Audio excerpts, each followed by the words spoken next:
Le gustaba preguntarse cosas y por eso estudió filosofía. Por ser feminista, la echaron de su trabajo. Docente y gestora cultural. Hoy, en Masiva, Aldana Cuey.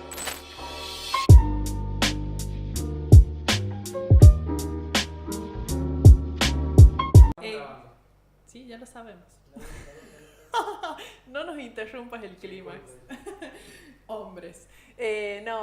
Comentábamos detrás de cámara, Leo, estábamos hablando también de la esencia de las entrevistas, más allá de traer gente que sabe bastante de varios temas y poder conocerte también desde otro lugar, pero adentrarnos en este tema de la filosofía. Yo te voy a preguntar todo, por qué, para qué, cómo, Dale. para que vos me expliques, porque tenemos muchos temas y nos interesa tu opinión de todo, pero principalmente cualquiera puede filosofar. Claro, sí, cualquiera. ¿Por qué? Porque la filosofía es una reflexión, es una práctica reflexiva. Entonces, de hecho, me acuerdo que cuando daba clases de filosofía en la secundaria, yo les decía siempre a mis estudiantes que era muy importante eh, escuchar y prestarle atención a los niños y a las niñas. ¿No? Y decía, bueno, ¿cómo un niño o una niña puede filosofar? Y sí, porque son los que hacen las preguntas más profundas, les decía yo, ¿no? Como, y que la filosofía indaga mucho sobre esas preguntas que no tienen un cierre definitivo, digamos. Entonces, Siempre nos preguntamos lo mismo. no nos preguntamos siempre lo mismo, pero nos preguntamos, hacemos preguntas sobre las respuestas de las preguntas que nos hacemos también, ¿no? Entonces, como son temas o temáticas que no tienen un cierre. Eso es lo que tiene la filosofía, que también es angustiante, ¿no? Porque no te da respuestas definitivas, pero a la vez eso te permite ir haciendo un ejercicio de la libertad. Entonces, un niño o una niña que se pregunta, por ejemplo, ¿por qué el cielo es azul? Y vos decís, bueno, hay respuestas, digamos, no sé, o por qué algunas estrellas brillan más que otras, ¿no? Entonces, un astrónomo podría responder eso. Pero tal vez, y después preguntan, viste que tienen como una práctica filosófica los niños que preguntan por qué, y por qué, y por qué, y por qué, ¿viste? Bueno, eso es la filosofía. Entonces, si un niño o una niña puede filosofar, todos también podemos. Pero ¿qué nos va pasando en la vida? Que pasamos de la niñez a la adultez, o la niñez a la juventud y la adultez, que vamos perdiendo ese sentido de preguntarnos o cuestionarnos todo, o por lo menos estas cosas. Ah, sí, eso nos va pasando también. Creo que tiene que ver un poco con... tal vez nos empezamos a meter en otros temas, ¿no? Pero tiene que ver un poco con el desarrollo social, cultural, político, que tenemos instalado también socialmente, ¿no? Entonces, eh, depende también de eso, me parece, de cómo nos vamos a ir haciendo, o mejor dicho, habilitando preguntas en la vida, ¿no? Entonces, eh, me da esa impresión, ¿no? Bueno, en esta entrevista hacemos preguntas, vos las haces. Yo también puedo hacer preguntas. Nos vamos a hacer preguntas y bueno, está habilitado. Entonces, ¿cómo hacemos para que todos los espacios de la vida, del desarrollo subjetivo de cualquier persona que va desarrollándose subjetivamente y va construyéndose identitariamente, esté habilitada también la pregunta? Entonces, tal vez esa es un poco la respuesta. La verdad que no sé del todo cómo es que, pero sí Vamos perdiendo eso. pero yo creo que un poco sí lo perdemos por esto, ¿no? Y también porque inhabilitamos la posibilidad de las preguntas. Entonces, a los niños y a las niñas también les inhabilitamos, ¿no? Entonces, llega un momento en que nos cansan porque no sabemos la respuesta a la pregunta y entonces inhabilitamos la pregunta por no tener una respuesta para esa pregunta. Cuando en realidad, digamos, esa es la parte más interesante. Cuando no hay una respuesta a una pregunta significa que hay muchísimo más todavía por indagar. Tal vez va por ese lado. No sé, habría que indagar. Está bien, sí. Puede ser que nos vamos conformando con la realidad y no la cuestionamos o la naturalizamos. Sí, y después están en los procesos, creo que, de naturalización que hacen que a veces no nos preguntemos. y que de vez en cuando surge alguna cosa, viste, que te mueve y que te ayuda o te colabora que vos vuelvas a preguntarte sobre eso que parece que como es normal. ¿Qué pasó acá? Claro, ¿qué pasó acá? No sé, estoy pensando ahora, voy a discurrir, ¿sí? Estoy pensando ahora en lo de Silvina Luna, ¿no? Entonces, lo que pasó con ella y pensaba también, bueno, en todas esas presiones sociales, estéticas, y también la condena hacia las mujeres que son de los medios, de ese medio en el que ella, en su entorno, ¿no? Que es también mediático y todo, que viven las mujeres, ¿no? Entonces, y cómo también el feminismo, de alguna manera, lo que hizo en su momento más álgido, fue justamente habilitar preguntas sobre aquello que parecía... normalizado. Sí, que parecía que como era normal, común y que ya era practicado de manera habitual y ya estábamos como habituados a eso, era algo que funcionaba así, que no se podía cambiar y no había ninguna pregunta para hacerse al respecto. Entonces sí, la filosofía va por ese lado, ¿viste? Es una reflexión muy activa. Para mí eso es muy importante también, porque hay como una imagen que también tiene como sus puntos ahí de verdad, que tiene que ver con que se cree que la filosofía es un lugar especulativo, reflexivo, pero no activo, no pasivo. Y para mí la filosofía ha sido siempre una actividad que es reflexiva, pero que es activa. Y que esas preguntas que nos hacemos constantemente son preguntas que están orientadas a justamente a indagarnos sobre aquello que parece que es de una manera y que no puede ser de otra, ¿no? Cuando en realidad todo cambia y todo se va transformando. Esto lo dice mucho también un autor, Michel Foucault, por ejemplo, cuando estudia los focos, él estudia focos de la experiencia en la historia, ¿no? Le llama así. Y entonces va comentando cómo, por ejemplo, la locura en algún momento en la historia era considerada de cierta manera y cómo después, bueno, va cambiando y se va transformando lo que nosotros llamamos quiénes son los locos o las locas, ¿no? Bueno, esos son como momentos muy importantes de actividad filosófica que son sociales siempre, ¿no? Y también políticos. ¿En qué momento te diste cuenta que te querías dedicar a estudiar filosofía o quiero ir por acá? Ah, qué linda esa pregunta. A los 16 años... ¿Lo tenés identificado? Sí, lo tengo reidentificado porque fue un momento muy importante para mí, porque bueno, también después me ayudó a construirme y también identitariamente, o sea, poder decirme, bueno, filósofa en algún punto, es un montón, digamos, pero bueno, fue a los 16 años. Fue con un libro de Kant, Metafísica de las Costumbres, se llama. No sé si en ese momento había entendido algo realmente de Kant, pero lo leí y dije, wow, qué flash este tipo, quiero más, ¿viste? Dije, quiero más. Y empecé ahí, bueno, y después, después dije, bueno, me gustó mucho, seguí leyendo, después pasé de Kant a Nietzsche, mucho después encontré el feminismo, encontré autoras mujeres, eso fue también súper importante para poder construirme identitariamente desde este lugar. Y también fue muy importante todo el proceso familiar que tuve, ¿no? Porque mis padres siempre me dijeron, desde que éramos muy chicos, nos dijeron a mis hermanos también, que teníamos que estudiar porque era la herencia que ellos podían darnos, era poder ayudarnos a estudiar, ¿no? Generar las condiciones para que nosotros pudiéramos estudiar. Esa era la herencia que podían darnos. Y entonces yo dije, bueno, básicamente tengo que estudiar. Hay que levantar esa bandera. Hay que levantar la bandera y estudiar. Y después encontré la filosofía por eso mismo, que la filosofía estás todo el tiempo así, ¿viste? Hacerse preguntas es estudiar también. Y nada, eso fue como donde empezó la filosofía, fue ahí y desde ahí, bueno, nada, seguir ese camino que para mí fue muy diverso y muy... no fue el camino de la filosofía como tradicional, no fui a dar clases a la universidad, ni tampoco fui a investigar, todavía no escribí ningún libro. Digo, no fue como el camino más tradicional.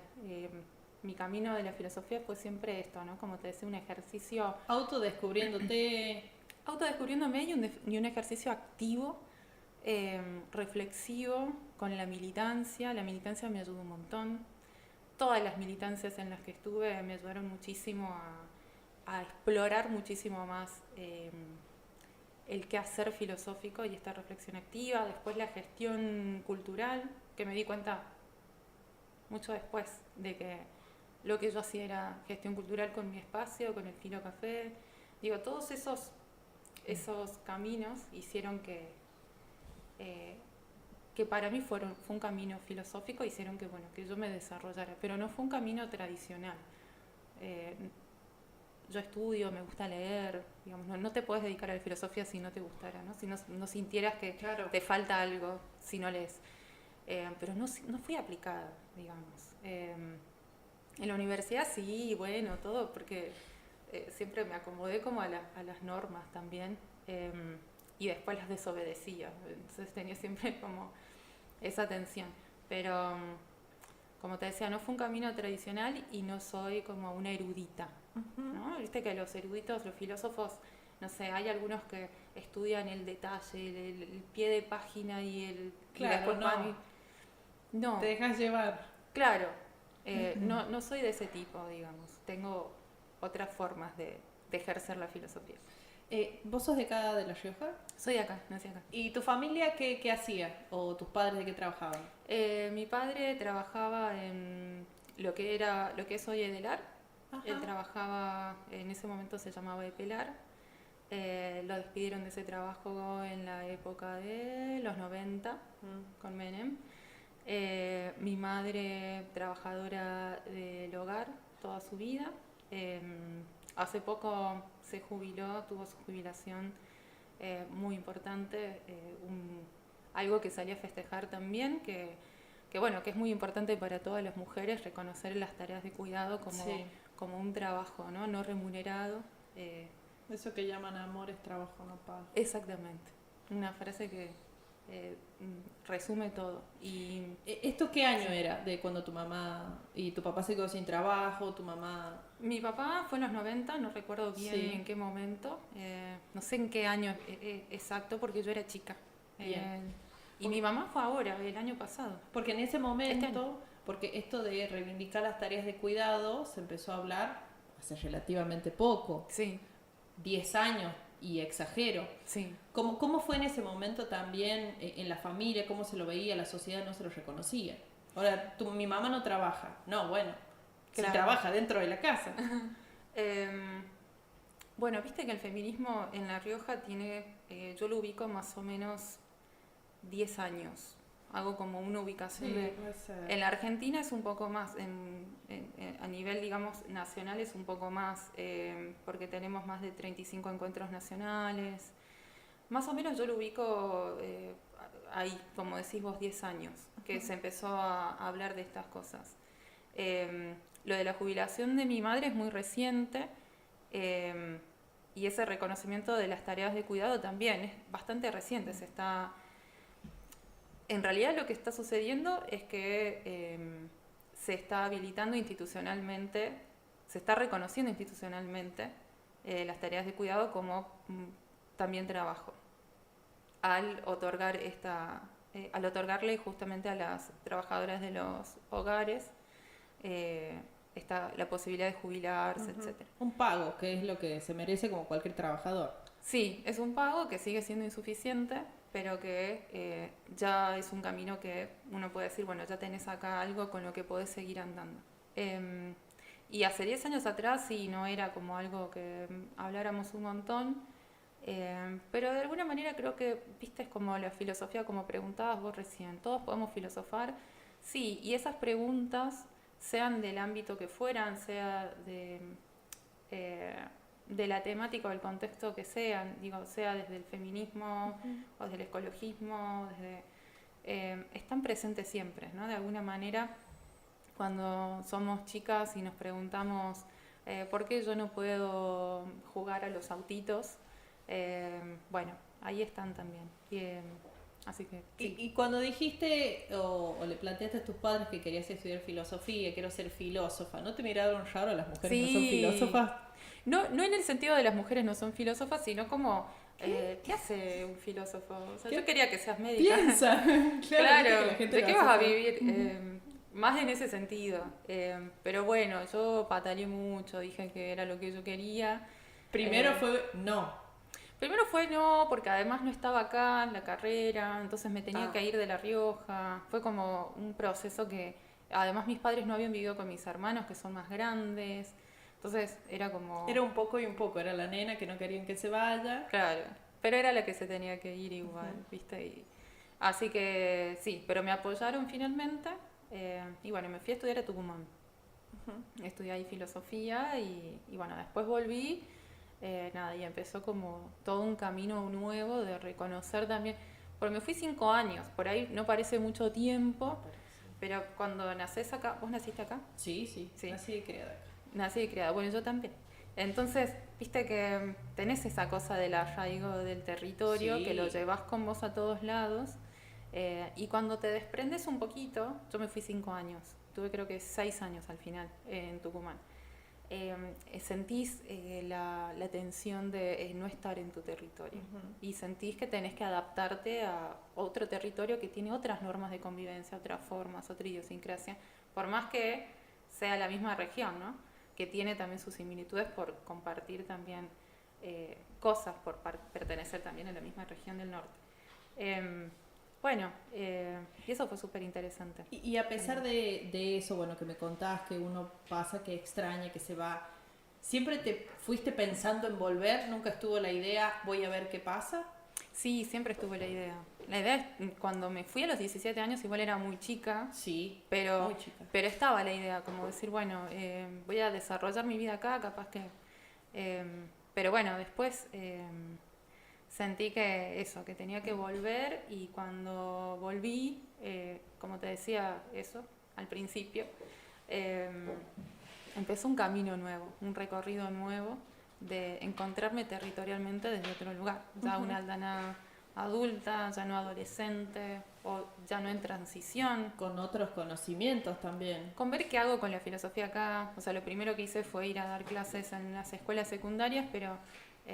después, bueno, se volvió otra cosa, ¿no? Bueno, hablaste sobre esto de ser docente. ¿Qué opinas del sistema educativo? Expláyate todo lo que te quieras explayar.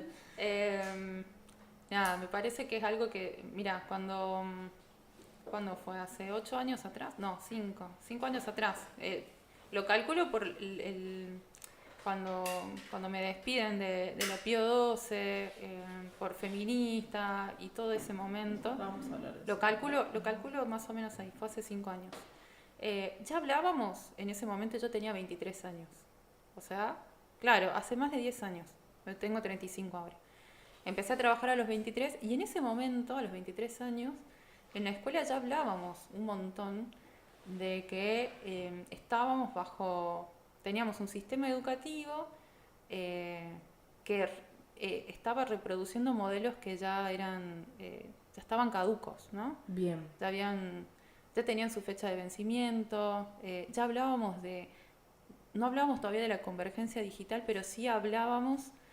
Se venía, o sea, estaba ahí. Estaba ahí, los pibes y las pibas también ya, viste, manejaban re bien los celulares, ya estaba todo el tema de los celulares, el tema de qué hacemos con los celulares en las clases. Bueno, ahora ya sabemos que no podemos evitarlo. Sí. Es más, utilizamos los celulares para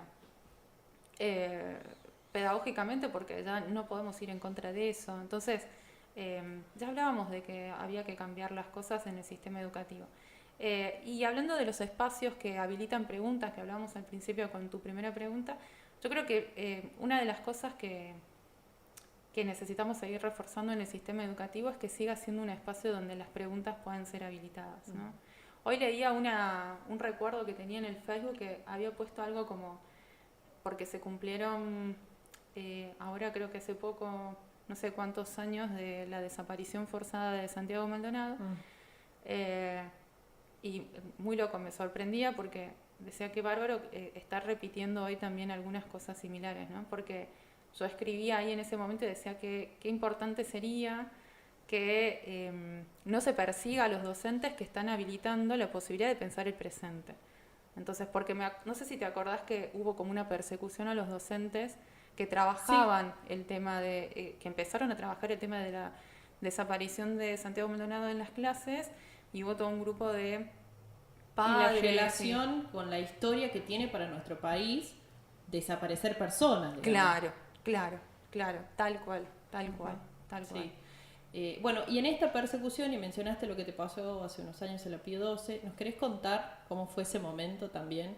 No solamente transitar, sino darte cuenta de, che, ¿qué onda? ¿Me están discriminando? Claro, sí, fue un momento así de autorreconocimiento también, ¿viste? Porque cuando me despiden y me llega la carta documento... Pero ¿cuándo empezó?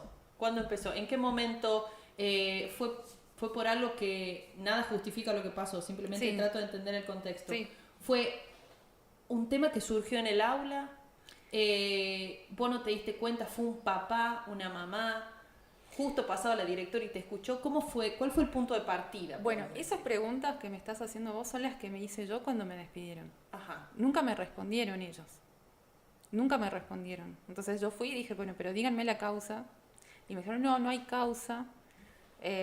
Insistí, no querían decir la causa. Porque decir la causa es aceptar la discriminación ideológica, lo que los pone a ellos en una situación comprometida, sobre todo económicamente, ¿no? Pero además, sobre todo económicamente no, sobre todo, digamos, en la imagen de la escuela, digamos, discriminar ideológica, además que ya tenía como, la Pío XII ya... sus antecedentes. Pero cronológicamente, ¿a vos te hace el clic cuando te llega la denuncia o previo ya no te viste ningún indicio? No, sí, yo sentía. Sentía la persecución. Sí, la sentía. Yo ya me sentía incómoda en el colegio. Pero en las clases, con los estudiantes me sentía bárbara. Me encantaba. Dirigía, en esos momentos estaba coordinando las Olimpiadas de Filosofía. Sí. Tenía un montón de estudiantes. O sea, era bárbara. La relación era muy linda y el ejercicio de la filosofía era hermoso con los adolescentes. O sea, yo lo extraño un montón. Ajá. Porque de verdad que fue como una experiencia para mí muy significativa, e incluso también con mis compañeros y mis colegas. Pero bueno, yo empecé a militar en una red de sobrevivientes de abuso sexual en esos momentos y empiezo también a tener una actividad más pública. Y además estaban los filocafé, que también empiezo, digamos, a tener como... Bueno, empiezo a moverme, digamos, de una manera más pública también. Eso me parece que puede ser algo que los haya impactado, pero en definitiva, para decirte realmente cómo fueron las cosas, porque lo dicen directamente ellos cuando yo voy a juicio, es porque me ven en una movilización, creo que porque la testiga decía que era una marcha con muchos colores, así que intuyo que debe ser alguna del orgullo en la que he participado, y me ven cantando contra la iglesia. Entonces, claro, para ellos. Bueno. Pecado para ellos todo eso. Claro. Y ahí, eso es lo que dicen ellos. Entonces, ¿cómo puede ser que una persona, una docente que da clases, tenga en su vida privada? Porque en definitiva... Te cuestionaban algo que estaba fuera del ámbito educativo, claro. Que es lo que nosotros argumentamos además con los abogados. Entonces, ellos mismos terminan como confirmando. Fue muy gracioso eso. Porque terminan, o sea, estábamos hablando de lo mismo. Y yo les decía, los miraba a los abogados y les decía, che, pero ese es nuestro argumento, están usando nuestro argumento. De que no podía, de que era buena docente, ellos dicen, se desempeñaba muy bien en el aula, pero por fuera del aula llevaba una doble vida. Así lo dijo la abogada. Claro, eras Batman, digamos. Claro, el era Batman como, del feminismo. Claro, una cosa así. Yo sí, bueno, pero... no. La verdad que es terrible. Yo me río ahora. Por suerte nos podemos reír. Sí. Pero bueno, no, es terrible. No pueden pasar esas cosas. Bueno, esas cosas son las que condicionan la democracia, ¿no? ¿Cuánto tiempo pasó de que te llegó la carta hasta que se resolvió el juicio favorablemente para vos? ¿Cuánto tiempo? Y 5 años. Fueron 5 años. en ese proceso, más allá de las contradicciones de las declaraciones de la otra parte, ¿no recibiste apoyo por parte de los docentes que trabajaban ahí, más allá de los alumnos? ¿Cómo fue también ese proceso? Sí, los docentes se solidarizaron al toque. Me mandaron mensajes solidarizándose. Es algo que yo entiendo también no podían expresarlo públicamente. Yo necesitaba apoyos públicos también. Tuve los apoyos públicos de mis alumnos, de las organizaciones sociales. Pero bueno, estaban en una situación comprometida también ellos, ¿no? Tenían miedo de que los próximos sean ellos. O sea, había una sensación de temor. Obvio. Que no era solo para las personas que no coincidíamos en todo con la Iglesia Católica, que, digamos, tendríamos que poder trabajar y no coincidir en todo en los lugares en donde trabajamos también, porque si no sería imposible un desarrollo de una educación libre y que permita cuestionar a los chicos también. Eso. Y estás además violando un montón de derechos. O sea, no lo podemos permitir a eso. No. ¿Y el final del juicio, el fallo, cómo fue? ¿Qué sanción le dieron a la institución? Le dieron una sanción económica por discriminación ideológica, que era lo que nosotros buscábamos. Así que bueno, eso nos puso como muy contentos. Y particularmente a mí me puso muy contenta porque, bueno, es una experiencia que nunca había vivido antes, que es la de también transformar un hecho individual en algo público, colectivo, social y político, ¿no? Entonces, eso para mí fue muy importante. Más allá de lo económico, que además tampoco fue tanto, porque es de acuerdo a los sueldos que tienen los docentes que tenían esa época. Entonces, no se actualizaba el monto por los sueldos por el actuales. tiempo que pasó. Exacto. Se remitió de cuando ocurrió el hecho. Sí. Claro. Bueno, pero más allá de eso, para mí fue muy importante darme cuenta también cómo el poder tiene una forma, digamos, de operar, que es la de alguna forma localizar individualmente a las personas, ¿no? O sea, es un proceso de individualizar situaciones que en realidad son colectivas, son sociales, entonces te van aislando y vos crees que es algo que te pasa a vos individualmente, pero en realidad es algo que coincide con un contexto social y político, con un contexto económico. Digo, eso para mí fue muy importante y también fue muy importante en otros términos también legales dejar un precedente para las próximas compañeras, mujeres que sean feministas y que se autoperciban feministas y que tengan derecho a trabajar en donde quieran y que eso no sea un impedimento, ¿no? Y de ir a las marchas que quieran, gritando lo que quieran, digamos. Por supuesto. En ese proceso, ¿se te acercaron otros docentes que les haya pasado lo mismo? Dijiste, mirá, yo no me animé. Sí, pasó? me mandaron muchos mensajes por privado, muchas personas. Mamás, papás, docentes, estudiantes. Sí, fue un proceso. En ese sentido, también hacerlo público ayudaba a que también por ahí pudiéramos conectar con otras personas que también habían vivido procesos, momentos y experiencias dolorosas de discriminación. Bueno, mencionaste que todo lo que pasó previo a que te llega la carta, bueno, el juicio, la resolución, habías empezado a tener más visibilidad, si se puede decir, y mencionaste Filo Café. ¿Qué es y cómo surge? Quiero que nos contés también. El Filo Café surge en las aulas. Surge porque los pibes me decían, bueno, queremos seguir la clase. Entonces me iban acompañando, era muy tierno, porque me acompañaban a la sala de profes. Desde que entraba hasta que salía me acompañaba un grupo siempre, hermosos. Les mando un beso grande, ellos saben quiénes son. Y eran varios. Me acompañaban hasta la sala de profes y desde el aula diciéndome que, bueno, que querían seguir hablando, dialogando. Entonces ahí dije, bueno, tenemos que hacer un café filosófico y traer a toda esa gente que está interesada. Y de ahí surgió el primer Filo Café. ¿Cómo comenzó? ¿Un grupo de gente, tipo mesa de café? Yo soy re atrevida, ¿viste? Y soy así como muy valiente. Me mandé sola. Dije, bueno, ya hay por lo menos 5 alumnos que van a querer ir. que está buenísimo y que podamos continuar fuera del establecimiento educativo y de esos también cierres que tiene también, ¿viste? Los límites que tiene la institucionalidad a veces, poder seguir en otro ambiente. Y ahí surge el primero, que fue en Rayuela, y que me mandé sola, digamos, sin tener garantía de que alguien quisiera compartir eso, ¿viste? No sabía muy bien. Pero no, fueron varias personas. ¿Y qué hacían ahí? Yo presentaba un tema. En ese momento, como estaba haciendo mi tesis sobre Michel Foucault, presenté un texto de él que está basado en una obra de Magritte, que es Esto no es una pipa, y contaba un poquito sobre el poder, bueno, era algo así, poder y sujeto, una cosa así. Tuve como en ese tema varios años. Bien. Y hablábamos, así como estamos hablando ahora. Abrías el debate. Abría el debate, presentaba el tema, contaba un par de cosas, y lo iba relacionando también con situaciones que vivimos diariamente, con ejemplos como que nos atraviesan en nuestra vida cotidiana. Y eso fue algo que después le gustó a otras personas y después hice más y después empecé a jugar, ¿viste? Para mí el Filo Café es un espacio también de juego, es un espacio que yo quiero muchísimo porque convive conmigo, digamos, cambia y se transforma en la medida en la que yo también voy cambiando y voy transformándome.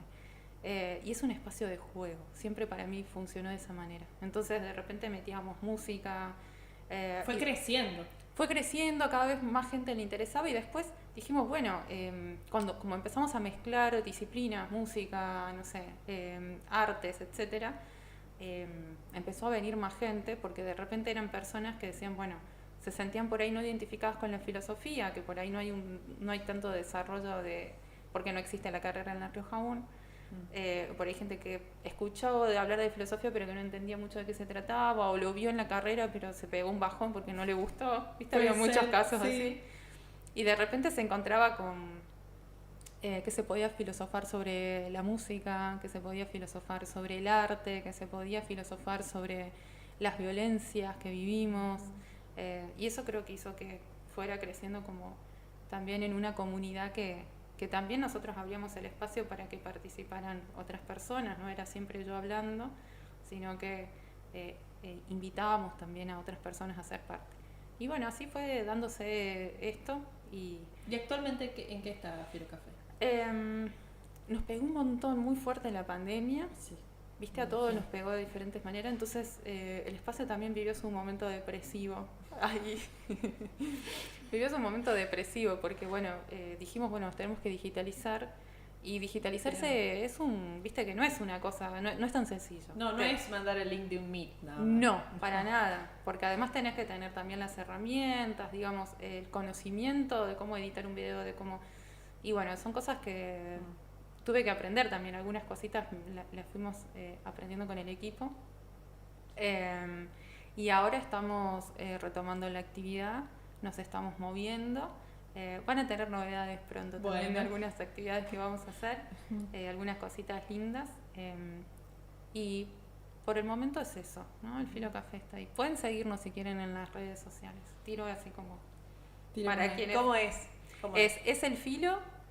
Nos pueden buscar en Instagram y en Facebook también. Estamos en Instagram y en Facebook. Bien. Más allá de estos espacios donde se invita a reflexionar y entender todos podemos filosofar, él estudia filosofía. ¿Qué ventajas podemos decir que tiene y qué desventajas? Que vos lo sientas como estudiante también hoy en día. Como ventajas y desventajas de estudiar filosofía. Sí, ¿qué sentís que tengan? A ver, una ventaja es que lo que hablábamos recién es que te permite pensarte a vos misma y tener un ejercicio de la libertad, de lo que se puede llamar libertad, porque siempre estás rozando los límites, ¿no? Como siempre estás tensionando, o viendo las condiciones, o sea, hasta qué punto somos lo que somos o somos lo que decimos que somos, porque constantemente también estamos...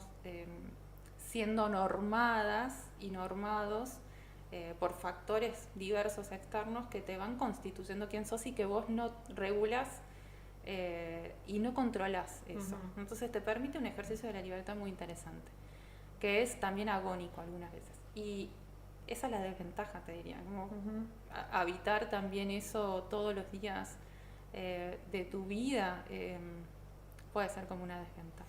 Y esto de articular, pensar, si lo llevamos a la práctica, el hacer filosofía en La Rioja, ¿tiene ventajas y desventajas? Sí, para mí tiene muchas ventajas. Tiene muchas ventajas. Por ejemplo.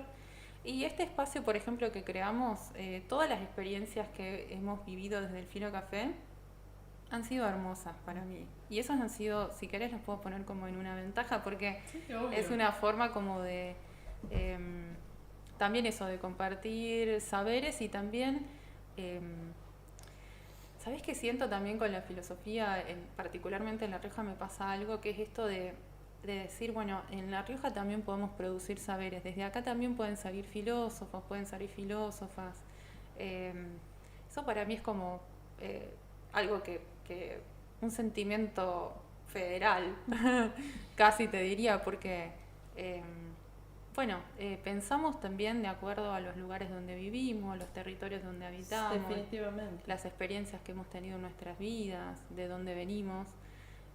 Y entonces la forma en la que pueden surgir los saberes, las experiencias de experimentar esas reflexiones en un territorio determinado también son particulares, ¿no? No es lo mismo hacer filosofía, digo, en La Rioja que hacerla en Buenos Aires. No, sí. Son experiencias distintas. Vos sabés que cuando vos mencionás esto de producir saberes o de generar saberes, se me viene a la cabeza lo que pasó relativamente hace poco, el cuestionamiento al producir conocimiento, por ejemplo, por parte del CONICET, de ciertos candidatos. Sí. Porque la gente cree que productivo es solo hacer lapiceras, hacer lo material, ¿no? Pero también todo el conocimiento que generamos. ¿Qué opinión tenés al respecto de esto? Del cuestionamiento al conocimiento argentino o a lo federal, al saber, a cómo no llega todo eso a los distintos puntos del país y cómo se cuestiona ese conocimiento. Bueno, va en línea, porque el que lo hace es Peluca y va en línea.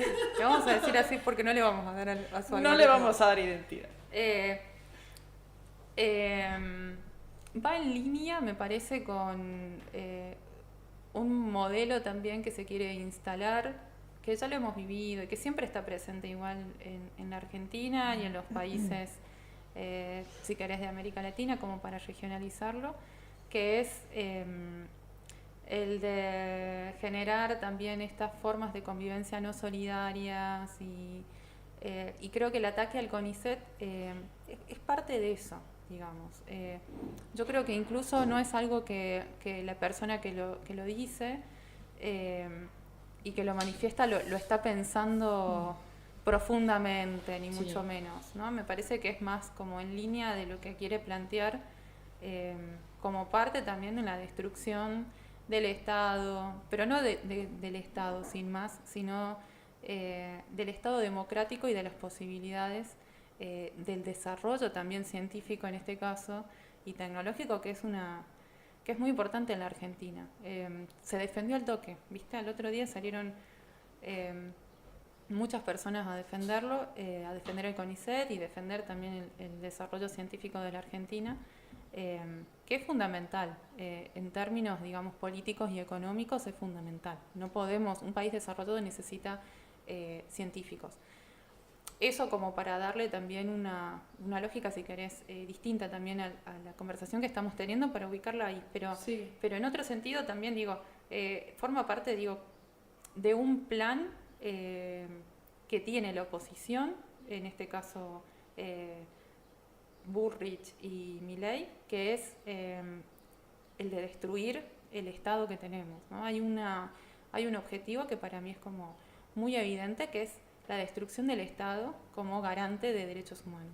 Entonces, va por ese lado, y es como decís vos, en línea de cualquier forma de producción que no produzca, que digamos, no sea material. Sí, pero viste que es material, es muy material todo lo que se produce dentro del CONICET también. El desarrollo tecnológico y científico es una burrada.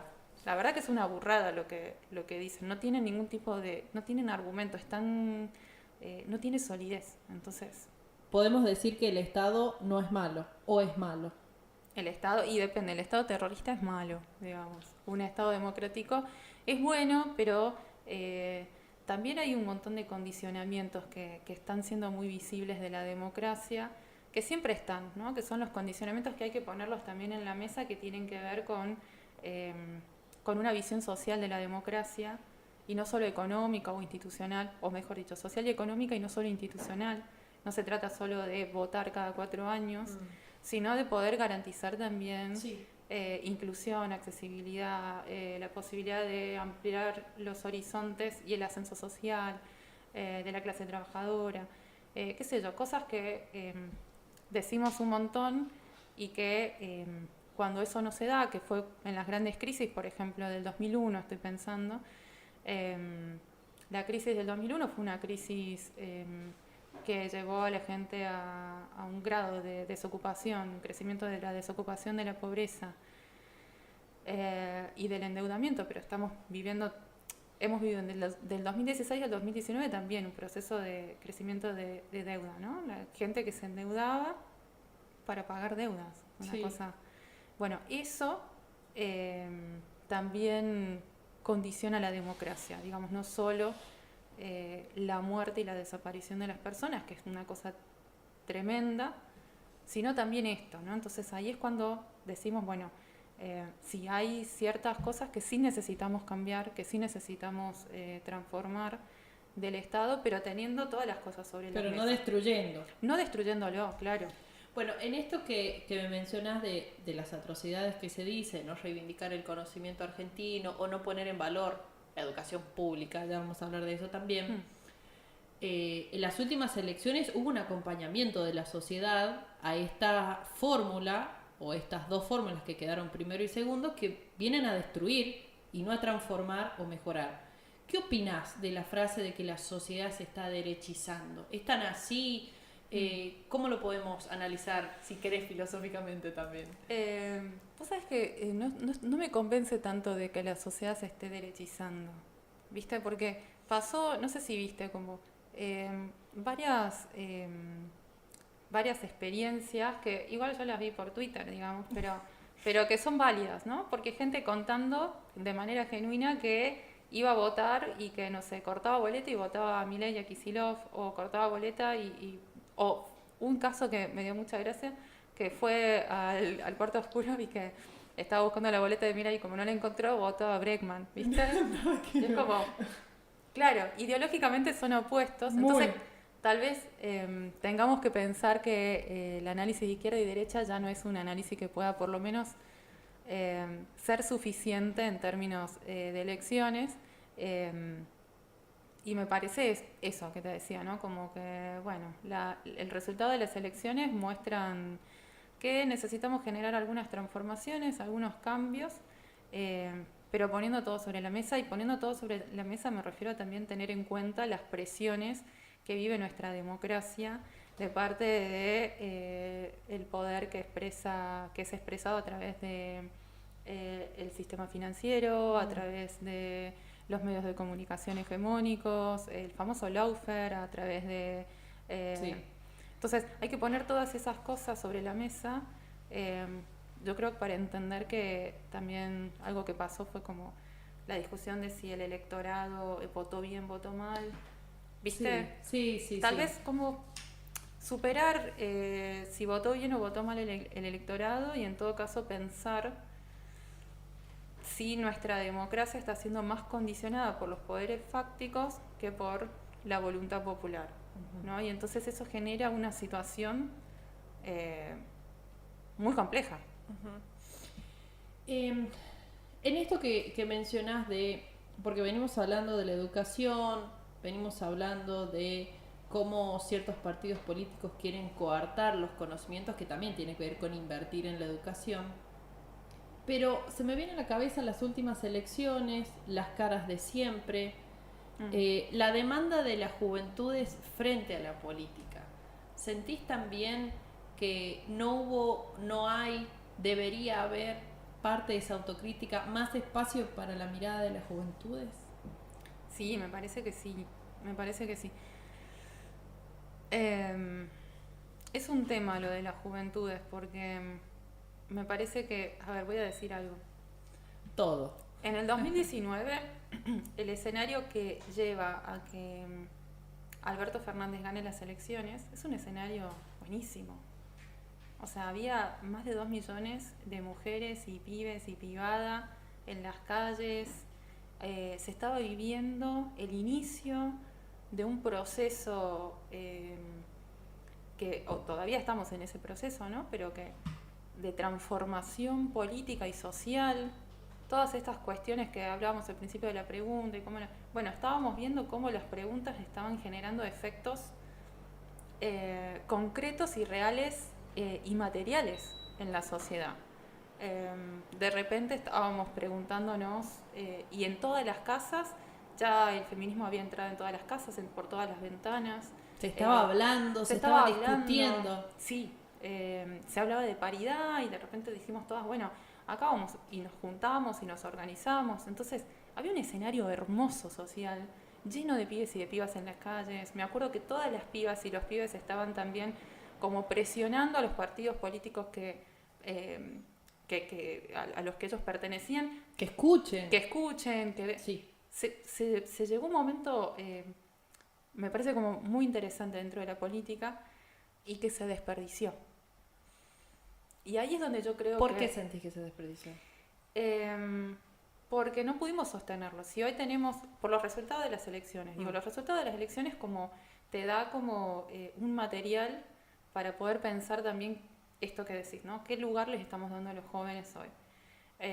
Yo creo que va por ese lado. O sea, no se construyó, se destruyó esa participación. No se la destruyó la participación, pero sí no se la integró y no se profundizó como podría haber sido, ¿no? Y yo creo que eso tiene que ver, ¿por qué no pasó eso? Uh-huh. Y vuelvo de nuevo como a lo que decía antes, porque me parece como muy importante que cuando hablamos también, ¿viste? Y pensamos y que otra gente nos va a escuchar y nos va a ver, también integren esto, ¿no? En el análisis cuando va a votar,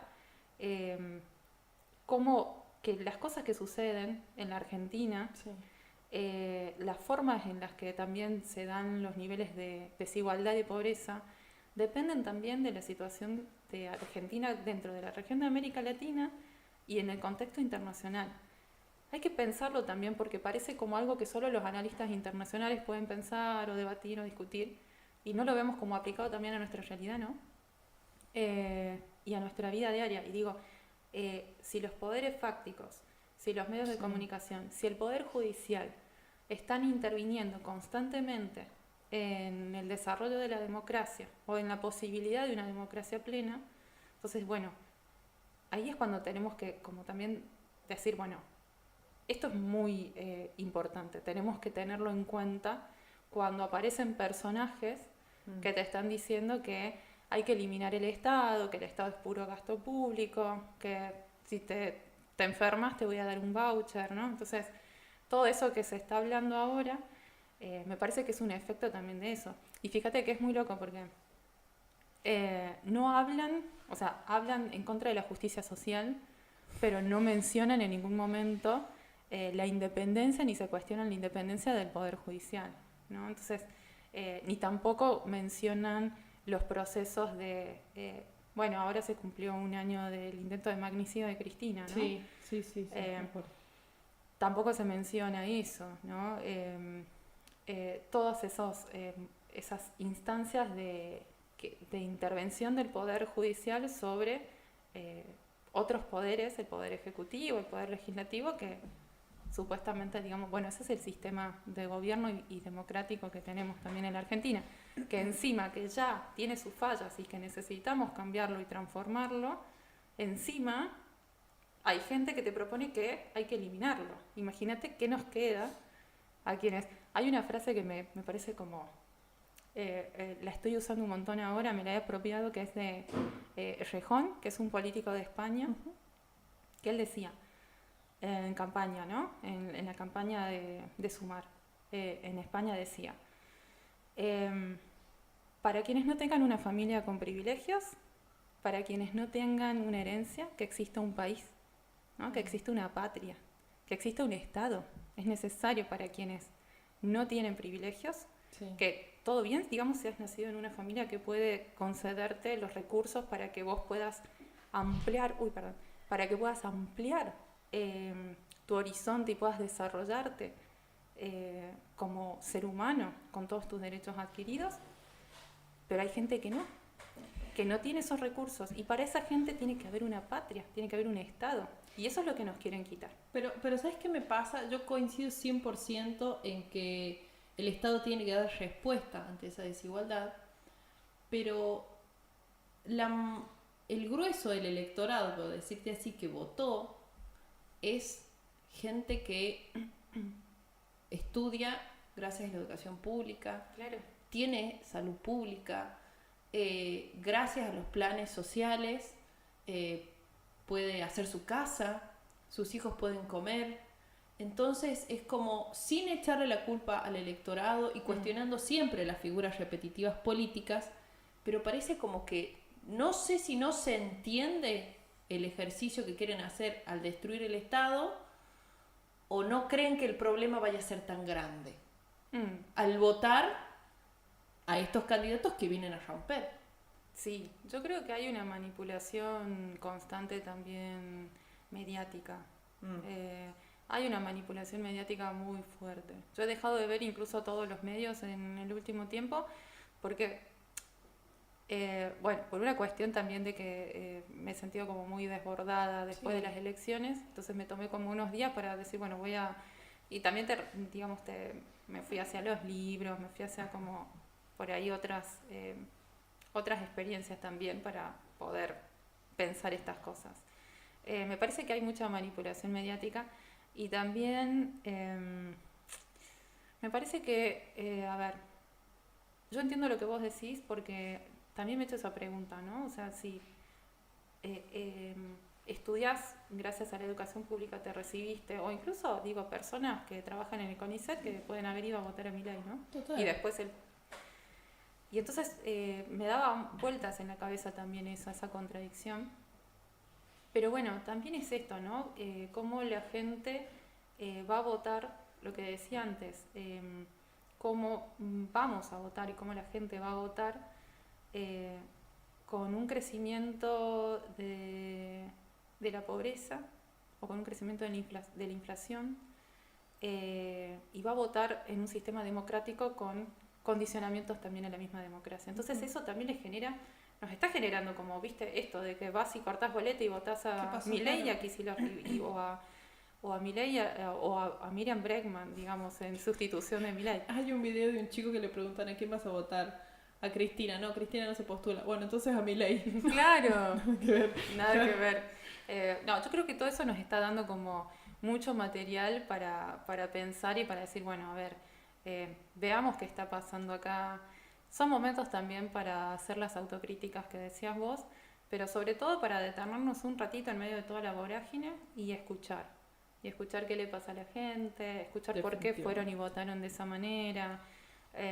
Yo creo que no todas las personas compran el paquete entero de Milei, ¿no? Creo que hay personas que fueron y votaron con otros impulsos, por ahí con bronca, por ahí es un voto castigo. También. Digo, son como... y también, ¿sabes qué? Me parece que no es un voto social. Digamos, en algún punto es un voto social porque es la sociedad la que está reflejando, digamos, sus libertades en el ejercicio democrático del voto, bla, bla, bla. Okay. Pero me parece que es más un conjunto de individualidades. Bien. ¿No? Yo siento eso todavía. Ahora, cuando no sea un conjunto de individualidades, que ya se está empezando a ver por ahí un poquito, ahí nos tenemos que preocupar.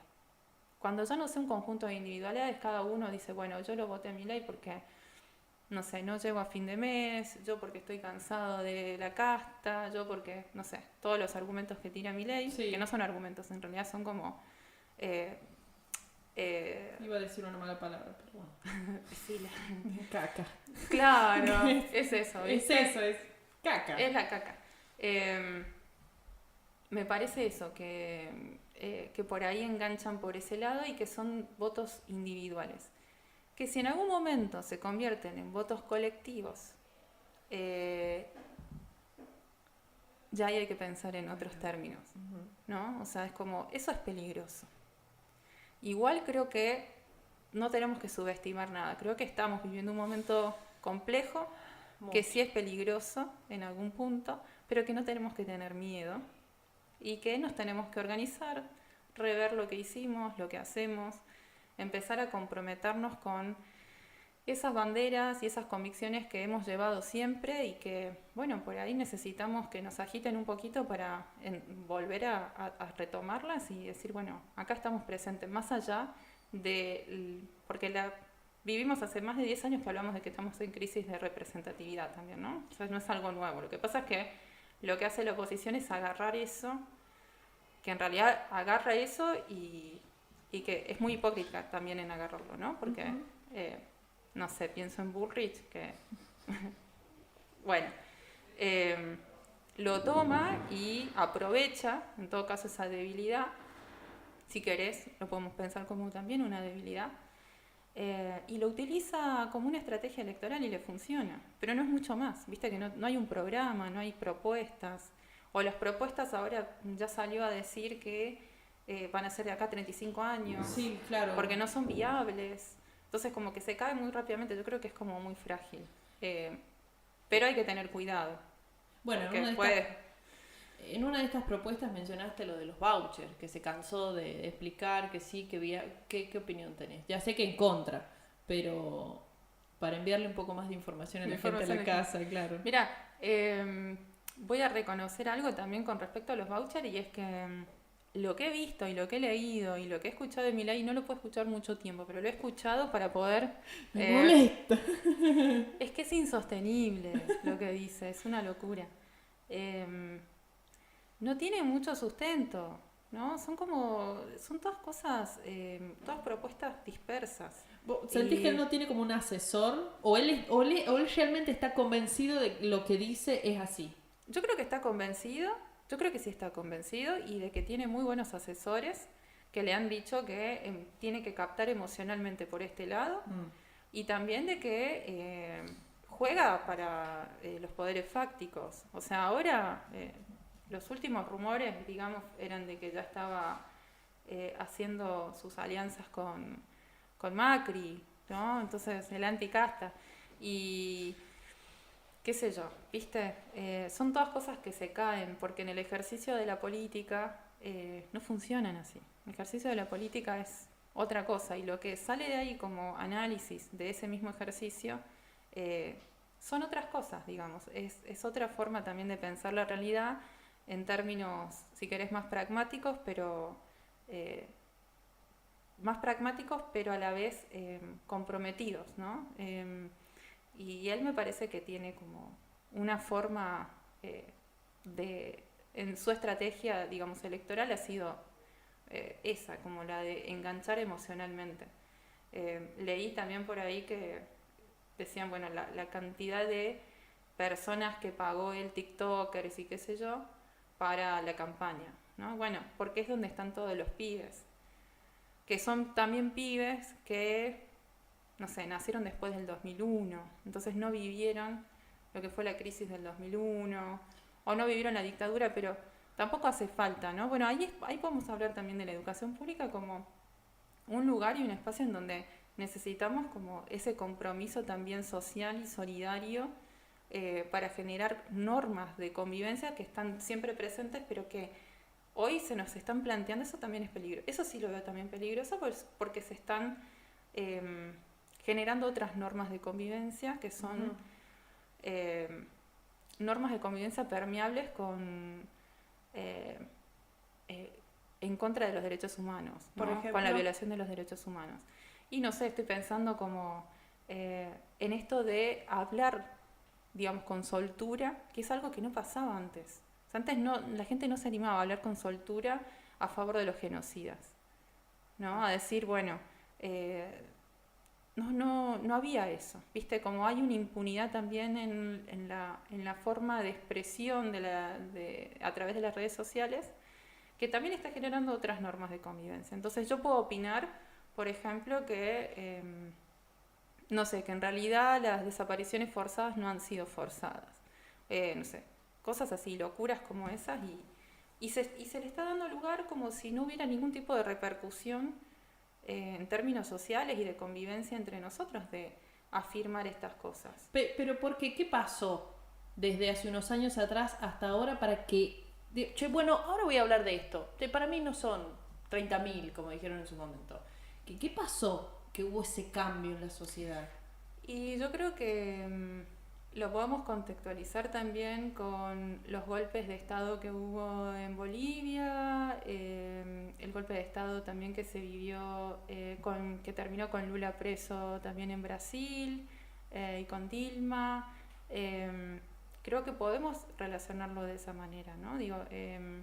Me parece que esos golpes y después los golpes blandos que estamos teniendo también de manera constante a través de los ajustes y de las condenas que genera el FMI, si vos no sos un conciliador, porque además el FMI hace eso, ¿no? Como interviene y tiene además sus poderes fácticos para intervenir en la soberanía de los países. Creo que pasó eso, creo que eso es lo que está pasando y que bueno, es una noticia muy muy buena que podamos, que ahora estemos en los BRICS, que Argentina haya ingresado, porque en términos comerciales y económicos es sumamente importante, porque hay grandes potencias ahí que tienen muchos recursos, pero también en términos de soberanía política, ¿no? Por supuesto, digamos, poder tomar nuestras propias decisiones y que eso sería lo deseable, que sea la presión de la voluntad popular la que condiciona a los gobiernos y no la presión de los poderes fácticos y del lawfare.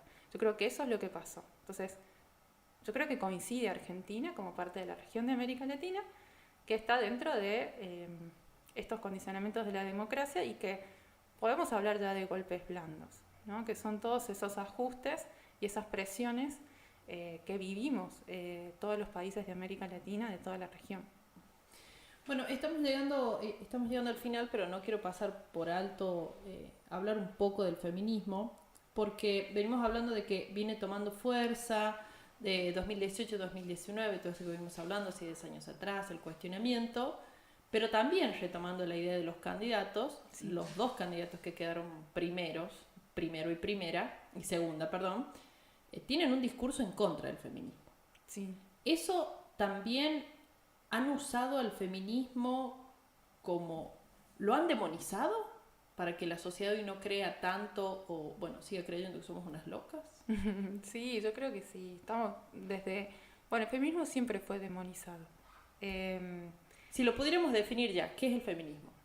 Y el feminismo yo creo que es hoy una resistencia política y social que le está haciendo frente a el advenimiento de, en el caso de Argentina, de estos intentos de destrucción del Estado y de estas convivencias, normas o valores de convivencia que más o menos podíamos fortalecer o mejorar o cambiar. Entonces creo que el feminismo hoy es eso. ¿Y por eso lo han demonizado? Yo creo que sí. Yo creo que está en la misma línea. Sí. O sea, fíjate que en España, eso salió ahora hace poco, en España hicieron varios partidos hicieron una coalición para que no ganara Vox, que era un partido de ultraderecha. Bien. Y lo que garantizó que no ganara Vox, están como los datos, no los tengo acá presentes, pero están los datos, fue el voto de las mujeres y del feminismo. Y también circuló ahora, no sé qué tan real es, porque no he leído tampoco bien el dato, pero está circulando de que también a Milei la mayoría de las personas que lo votaron han sido varones, no mujeres.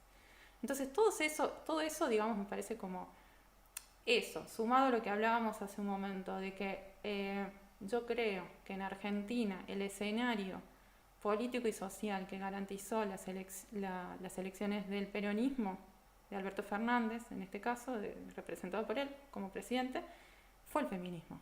Fueron los feminismos. Porque eran más de 2 millones de pibas en la calle. Sí. Entonces hay como también un intento, ¿viste?, de corrernos siempre como vanguardia. Como son un par de locas, piantavotos, ¿no? Y somos en realidad las que estamos garantizando del progresismo. Sí, las que estamos garantizando gobiernos democráticos. sea el que sea. Y ahora cuando vayamos a votar, y antes de ir a votar, vamos a estar también peleando por estas banderas, que son las mismas banderas que vienen desde la lucha en contra de la dictadura y la violación de los derechos humanos, son las banderas de la justicia social, son las mismas banderas. Y somos nosotras. Entonces, esa es otra también, ¿viste? Que no nos quieran seguir corriendo más a los márgenes. O sea, hemos estado siempre en los márgenes y nos hemos organizado y hemos luchado para salir de los márgenes. Hemos logrado ocupar un lugar central en un escenario social y revolucionario, porque además Argentina fue como pionera, ¿no? Y un ejemplo para el resto de América Latina y de otros países.